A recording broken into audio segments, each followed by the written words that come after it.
sa aking dugo't laman, kaya't walang sino man ang maaari kang saktan. Kung kaya naman dahil sa ako ang naging nanay mo, kaaway ko na rin lahat ng kaaway mo. Syempre sino pa ba ang iyong makakaramay? Nung bata ka pa lang ako na ang siyang umalalay. Hanggang sa paglaki ako ang iyong katabi. Lahat ng laban mo anak, lagi mo akong kakampi.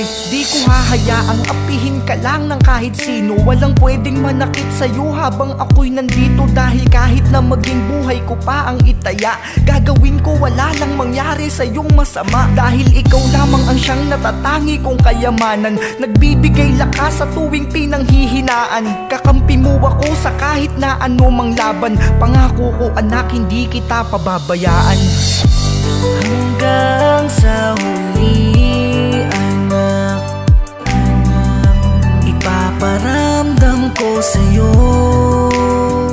ang init ng aking mga yakap.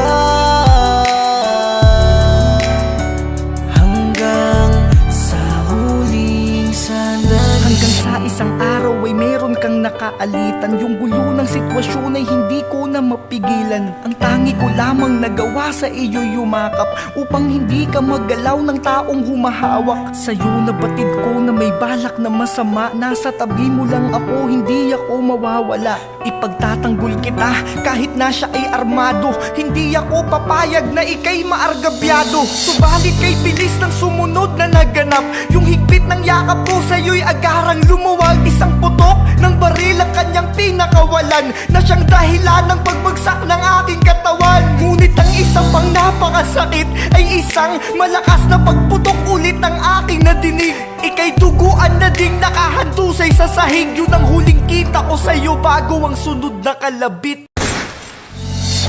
Hanggang sa huli anak, ipaparamdam ko sa'yo